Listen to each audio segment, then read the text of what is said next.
오늘 제목은 삶의 우선순위라는 제목입니다. 우리 2025년 표에 맞는 주제 말씀이기에 여러분들 잘 기억하시고 올 한 해 이 말씀 붙들고 영혼이 잘 되고 범사가 잘 되고 강건한 은혜와 축복이 있기를 바랍니다. 어느 교회에서 청년들, 결혼을 앞둔 청년들에게 이런 설문지를 돌렸습니다. 결혼은 가운데 가장 중요한 것을 순서대로 적어보라고 했습니다. 뭐 배우자라도 있을 수 있고 아파트일 수도 있고 자동차니 아니면 연봉이니 자녀 계획이나 자아 실현이나 여행이나 아니면은 자동차나 아니면 교회나 취미나 여러 가지 것들이 있을 수 있는데 가장 중요한 것을 우선순위대로 적어보라고 했더니 대부분의 청년들이 놀랍게도 교회가 우선이 아니었고, 근데 교회가 하나님과 같은 동격으로 봤기 때문에 아마 하나님을 쓰지 않았던 것 같습니다. 그래서 일부러 의도적으로 항목에 하나님을 뺐지만은 교회를 그냥 하나님과 동일한 선상에서 봐서 아마 교회를 쓴 것 같고요.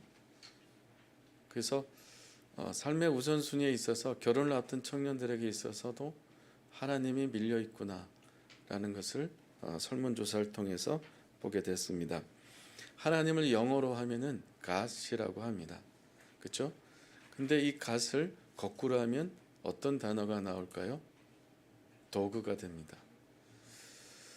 무슨 뜻이냐면 우리 삶의 우선순위가 하나님이 아니면, 모든 것에 하나님이 아니면 좀 너무나 과도하게 비약한 거긴 합니다만은 우리 삶이 정말 하나님 외에 다른 것들에 의해서 허우적대는, 중심을 잡지 못하는, 그리고 그냥 기분과 감정의 환경에 따라 움직이는 그런 어떤 1차원적인 그런 강아지, 개와 같은 삶이 될 수도 있다라는 그런 표현인 것입니다. 예수님은 너희는 먼저 그의 나라의 의를 구하라고 말씀하셨습니다. 그리고 이 모든 것을 더해 주신다고 하셨습니다. 내일 일은 내일이 염려할 것이고 한날 괴로움은 그날에 족하다고 말씀하셨습니다. 그렇다고 한다면 예수님께서는 너희는 먼저 그의 나라 의를 구하라고 하는 것은 삶의 우선순위를 어디에 두라고 하는 것인가? 하나님께 두라고 하는 것이죠. 삶의 우선순위를 왜 하나님께 두라고 하는 이유가 무엇일까? 첫째는 하나님이 우리를 창조하셨기 때문에 그렇습니다.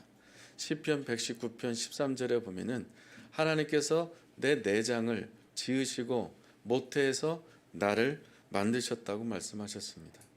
믿으십니까? 하나님께 저와 여러분을 창조하셨습니다. 하나님 저를 만드셨습니다. 그러므로 저와 여러분이 여러분 자신을 생각하는 것보다, 아는 것보다 우리를 창조하신 하나님이 나를 더 정확히 알고 있는 것입니다. CT와 그리고 MRI 못지않게 더 놀랍도록 하나님께서는 우리의 모든 것들을 잘 알고 계십니다. 우리를 창조하셨기 때문에 그렇습니다. 삶의 우선순위가 왜 하나님이 되어야 될까? 두 번째는 하나님께 삶의 우선순위가 픽스가 되지 않으면은 우리는 염려하기 때문입니다. 오늘 예수님께서 말씀하신 것처럼 너희는 먼저 그의 나라와 그의 의를 구하라고 하셨습니다. 근데 34절에서는 뭐라고 말씀하십니까? 내일 일은 내일 염려할 것이요라고 말씀하셨어요. 그럼 우리가 삶의 우선순위가 하나님 되지 않으면 자동적으로 어떻게 된다는 겁니까? 내일 일에 대해서 염려하게 되어 있다라는 것입니다. 잠언 17장 22절에서 보면 이런 말씀이 있습니다. 잠언 17장 22절에 보면은 마음의 즐거움은 몸의 양약이 된다고 합니다. 그러나 마음의 근심은 뼈를 마르게 한다고 말씀하십니다. 걱정하고 염려하고 근심한다고 하는 것은 우리의 뼈를 상하게 하고 마르게 한다는 말씀입니다. 세 번째, 삶의 우선순위를 왜 하나님께 두어야 된다라고 하는 것인가? 하나님께서 우리의 도움이 되시기 때문에 그렇습니다. 시편 54편 4절 말씀에 보면은 이런 말씀을 하십니다. 하나님은 나를 돕는 자이시며 내 생명을 붙들어 지키시는 자이니이다. 아멘. 하나님은 나를 돕는 이시고 하나님은 내 생명을 붙들어서 지켜주시는 하나님이시다라는 것입니다. 저와 여러분이 살아가는 동안은 평생토록 우리에게 목자 되신 하나님을 따라가는 우리는 양입니다. 우리는 목자가 아닙니다. 우리를 평생토록 먹이시고 푸른 초장으로 실만한 물가로 인도하시는 분은 목자 되신 하나님인 줄로 믿습니다. 그리고 우리의 삶의 우선순위가 목자이신 하나님이어야 되는 이유가 바로 여기에 있습니다.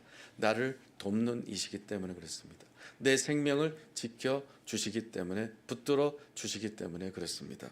그래서 우리는 요한복음 10장 27절 말씀하신 것처럼 내 양은 내 음성을 듣고 저는 나를 알고 그는 나를 따를 것이라고 말씀하셨습니다. 하나님 우리를 아신다고 말씀하시고, 그리고 우리가 하나님의 음성을 들으면 우리는 당연히 양이기 때문에 목자이신 주님을 따라가게 되어 있습니다. 세상에 아무리 좋은 것이 있다 할지라도 이런 영어 단어 혹시 공식을 보신 적이 있으실 겁니다. 아무리 세상에 내가 좋은 것이 많이 갖고 있다 할지라도 그 좋은 것 가운데 God, 하나님을 빼면은 제로입니다. 나는 아무것도 없는 것입니다. 그런데 반대로 나는 아무것도 없는 것 같고 나는 정말 다른 사람과 다른 집의 가정에 비교해 볼 때 정말 형편없는 것 같다 할지라도, 그러나 내 안에 내 마음 가운데 우리 가정에 God, 하나님이 계시면 모든 것은 굿인 것입니다. 모든 것은 최선이고 모든 것은 아름다운 것이고 모든 것은 가장 좋은 굿이 되는 줄로 믿습니다. 이 원리를 잊지 마십시오. 하나님 나라와 그의 일을 구한다는 것이 아무것도 하지 않고 전도 열심히 하라, 이렇게 오해하고 이렇게 잘못 가르치는 경우가 많습니다. 그리고 전도와 하나님 나라 의를 구하는 것만 중요하고 우리가 일상생활하고 있는 직업과 하는 모든 일에 대해서는 너무 가볍게 여기는 것도 잘못된 것입니다. 우리의 일상도 매우 소중한 것이고 그 일상 가운데서 하나님의 나라를 이루어가야 되는 것입니다. 그러므로 우리가 하고 있는 모든 일상이 소중하지 않다, 하나님 나라 의를 구하는 것, 전도하는 것, 선교하는 것만 귀한 것이고 열심히 일주일 동안 살아가는 것은, 일상생활은 너무 아무것도 중요한 것이 아니다라는 이 이원론적인 생각도 버려야 합니다. 또한 하나님 나라 의를 구하기 위해서 교회 부흥이라는 명목하에 하나님 나라 의를 구하라, 이 본문 말씀을 가지고 잘못 인용해서 총력전도주의를 한다거나, 그리고 교구별로 순별로 아니면 전도를 기관별로 전도를 부축시켜 가면서 경쟁하게 만든다는 것은 그것도 성경적이지 않습니다. 그래서 상처를 주고받기도 합니다. 돈을 많이 투자해서 무슨 자동차 경품을 내거나 아니면 자전거를 아니면 물건을 경품을 내면서 전도의 붐을 일으키는 것, 동기는 중요하긴 하겠으나 그로 인해서 오히려 역기능도 있다는 것을, 또한 오늘 말씀 너희는 먼저 그의 나라와 그의 의를 구하라고 하는 이 본문 말씀과 전혀 상반되는 그러한 사역인 것입니다. 저희는 교회 부흥이라는 명목으로 전도운동이나 총력전도주일이나 아니면 경쟁하거나 스티커 붙이는 거나 이런 것을 하거나 강요하지 않을 것입니다. 서로 경쟁하게 한다는 것은 그 자체가 잘못된 것입니다. 하나님의 나라와 의를, 그의 의를 구하는 것은 심플하게 간단하게 말씀드려서 이것을 기억하십시오. 하나님을 가까이 하는 것을 말합니다. 너희는 먼저 그의 나라와 의를 구하라고 하는 것은 하나님을 가까이 하라. 한번 따라하시기 바랍니다. 하나님을 가까이 하라. 하나님을 가까이 하라는 것이 하나님의 나라와 의를 구하는 삶인 것입니다. 물론 하나님을 가까이 하기 위해서는 성경을 매일 읽는 것 중요합니다. 매일 묵상하는 것, 메디테이션 하는 것 중요합니다. 그리고 감사일기 쓰는 것, 또한 기도 습관을 갖는 것 중요합니다. 거룩한 습관, 다니엘 기도회처럼 청년들이 3명이 그래서 다니엘 기도회를 또 마친 것은 매우 고무적입니다.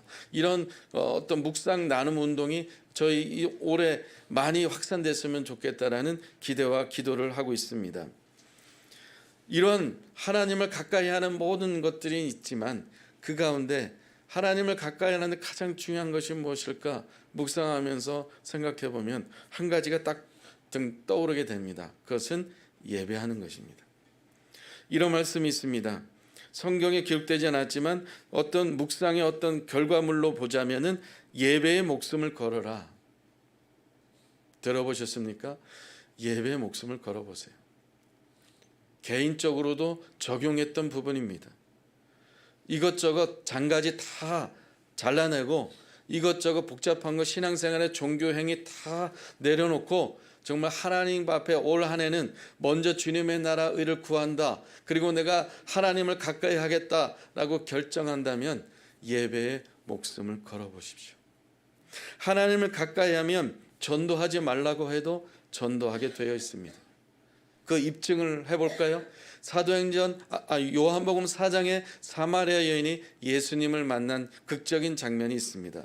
사마리아 여인이 예수님을 만남으로 어떻게 됐습니까? 자기를 가렸던 부끄러움과 수치심을 가렸던 물동이를 집어 던지고 자기를 욕했던 죽이려고 했던 돌을 던지려고 했던 손가락질했던 마을로 뛰어가서 여기 영원히 목마르지 않는 예수 그리스도에 대해서 증거하는 증인이 되고 전도자가 되고 선교사가 되는 그 동시다발적으로 전도자가 일어나는 예수님 만남으로 하나님을 가까이 함으로 완전히 전도자로 변화되는 예수님 푸시하지도 않았고 전도주의라고 명령도 하지 않았고 사마리아 여인에게 가서 전도하라고 말도 하지 않았습니다.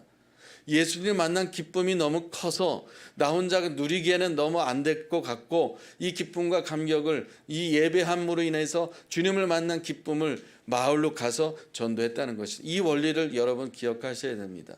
예배 한 번의 사건이 예배 가운데 예배를 목숨 걸고 주님을 만나기 위해서 갈급하고 주님을 예배 가운데 나아가려고 할 때 얼마나 우리 삶에 극적인 변화와 드라마틱한 놀란 역사들이 일어난지 모릅니다. 그래서 올해는 예배 프로그램과 예배 시간들을 정말 많이 좀 원칙과 정통은 중요하지만은 그것을 고수하는 상태에서 그 뼈대 안에서 그 형식 안에서 중요한 것들 외에는 다른 것들을 좀 변형을 해서 예배 가운데 여러분이 수동적으로 앉아 있는 것이 아니라 하나님과 1대1로 교제하고 만날 수 있도록 능동적으로 하나님 앞에 반응할 수 있도록 단 1시간이라도 하나님과 깊은 교제가 나갈 수 있도록 하나님을 만날 수 있는 그런 예배가 어떤 예배가 있을까? 다음 주부터 그런 변화를 가질 것입니다. 그래서 여러분 그냥 1시간 앉아 있다고 해서 예배 하나님을 가까이 한다면요. 하나님 가까이 하면 예배 시간 1시간에 짧습니다. 우리 아프리카 형제 자매들이 있습니다. 아프리카에서 예배 몇 시간 드리는지 아십니까? 가나에서 4시간, 우간다 4시간, 탄자니아 4시간. 보통 4시간 예배 드립니다. 우리 한번 4시간 예배 드려볼까요? 그 다음 주에 교회 안 나올 거예요. 그러니까 우리가 이 몸의 DNA가 완전히 1시간에 딱 틀에 박혀 있습니다. 그 1시간 넘어가면 시계를 봅니다. 그래서 올 한 해는 예배 1시간이라도 정말로 목숨 걸고 하나님 앞에 도전을 해보시기 바랍니다.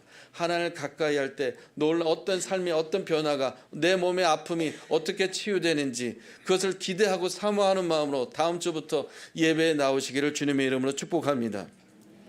하나님을 가까이 하면 봉사하지 말라고 해도 봉사하게 되어 있습니다. 하나님을 가까이 하면 기도하지 말라고 해도 기도하는 습관이 됩니다. 여러분 코란데요 하세요. 여러분 요나 3일 기도하세요. 여러분 얼마나 그동안 많이 외쳤습니까? 여러분 스스로 정말 예배 목숨 걸므로 하나님을 만남으로 기도하는 습관이 자동으로 열리게 돼 있습니다. 한번 체험해 보세요. 얼마나 자유롭게, 얼마나 내 영이 자유롭게 되고 내 몸이 자유롭게 되고 내 마음이 시간이 자유롭게 돼서 하나님 앞에 가까이 가려고 하는 정말 기도하는 습관. 내 당면한 문제가 있는데 이걸 놓고 하나님 앞에 내가 얼마나 씨름할 것인가 하나님 앞에 엎드리면서 기도하는 삶이 얼마나 놀라운 변화가 일어나는지 모릅니다. 하나님을 가까이 하면 우리 영과 혼과 육이 치유됩니다. 여러분 체험하셨으면 좋겠습니다. 말씀 마무리합니다. 미국의 그 구두 수선과 구두 장사로 인해서 큰 거부가 된 어떤 브라운이라고 하는 사람이 있었습니다.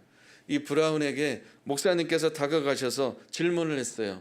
형제님 어떻게 해서 이렇게 성공하게 됐습니까? 그 비결이 무엇입니까? 라고 질문했더니 이렇게 대답을 했다는 것입니다. 저의 비결은 우선순위가 분명합니다. 첫째는 하나님이고요, 두 번째는 가정이고요, 세 번째는 구두였습니다. 여러분에게 질문합니다. 여러분의 일상생활 속에서, 삶 속에서 여러분의 우선순위가 구두입니까? 여러분 우선순위가 하나님이 3위로 밀려있진 않습니까? 여러분의 첫 번째, 두 번째, 세 번째 중에 여러분의 우선순위의 가장 앞에는 첫째는 무엇입니까? 사랑하는 여러분, 2025년 우리 삶의 우선순위에 도전하시기를 여러분에게 도전장을 드립니다. 우리 일상의 우선순위가 하나님이 되기를 축복합니다. 하나님을 가까이 하는데 목숨을 걸어서 하나님이 이 모든 것을 더해 주시는 은혜와 축복을 누리시기를 바랍니다. 내일부터 31일까지 23일 동안 오늘 주시는 하나님의 약속이 무엇인지를 정말 여러분 각자 받기를 원하는데요. 우리가 어떤 새벽 부흥회나 특별 새벽 기도회나 어떤 부흥회나 사경회나 수련회를 통해서가 아니라 삶의 자리에서, 일상에서 여호수아처럼 여러분이 있는 처소에서 23일 동안 여호수아를 묵상해서 모든 지체들, 외국인 지체들도 다 공유가 되고 쉐어가 되어 있습니다. 23일 동안 해보세요. 오늘 나에게 주신 하나님의 약속이 무엇인지 받아보세요. 받기 위해서 하루 일상 가운데서 이 시간을 하나님 앞에 투자해 보세요. 여호수아서에 여호와께서 여호수아에게 이르시되, 이 말씀이 몇 번 나온지 아십니까? 22번 나옵니다.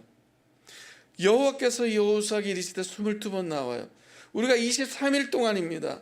23일 동안 여호와께서 여러분 이름 대면서 여호와께서 우리 앤드류에게 이르시되, 여호와께서 삼손에게 이르시되, 여호와께서 우리 사반에게 이르시되, 여호와께서 라이칸에게 이르시되, 여호와께서 준영에게 이르시되, 이것을 여러분이 23일 동안 한번 도전해 보세요. 한 번도 해보지 않았지 않습니까? 부흥회 집회하라 하면 참석은 몸으로 와 있지만 마음은 딴 데가 있을 때 있지 않습니까? 올 한 해 예배에 목숨을 걸고 하나님 가까이 하기보다 도전을 해보셔서 오늘 나에게 주시는 말씀, 여호수아는요 가나안을 정복해야 되겠다고 하는 포부와 야망과 꿈이 없었습니다. 여호수아가 가나안을 내가 들어가야겠다, 가서 31명의 소수민족의 왕들을 다 쓸어버리고 정복하겠다, 이런 야망이 없었습니다. 여러분이 25년대 어떤 플랜이 있고 어떤 비전이 있고 어떤 계획을 갖고 있습니까? 여호수아에게는 그런 플랜이 없었습니다. 여호수아는 오직 한 가지밖에 없었어요. 오늘 나에게 주신 하나님의 약속의 말씀을 받고 그 말씀에 순종하며 나아갔더니 가나안이 정복된 줄로 믿습니다. 여리고성이 무너진 줄로 믿습니다. 할렐루야. 오늘 나에게 주신 하나님의 말씀을 여러분 받으시고 그 말씀을 순종하셔서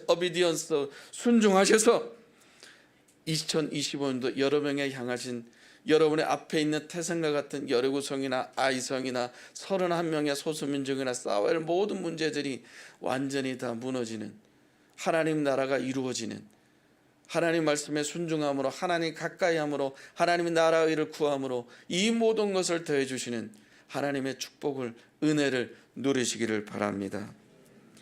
기도하겠습니다. 하나님 아버지, 우리 사랑하는 모든 지체들이 2025년도 새해 첫 주일 연합 예배로 하나님께 나아갑니다.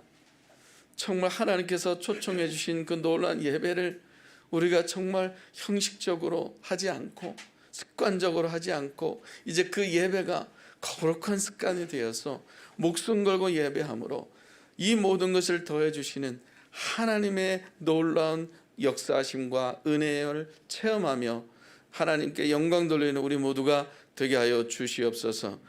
삶의 우선순위가 오직 하나님이 되기를 원합니다. 하나님 나라 의가 우리 삶의 우선순위가 되기를 원합니다. 그 외의 모든 것들을 주여 주님 앞에 내어드리게 하여 주시옵소서. 염려하고 걱정하는 그 모든 것들을 주님 앞에 내어드리고 하나님 나라를 위해서 하나님을 가까이 함으로 이 모든 것을 더해 주시는 축복을 누리게 하여 주옵소서. 예수님의 이름으로 기도합니다. 아멘.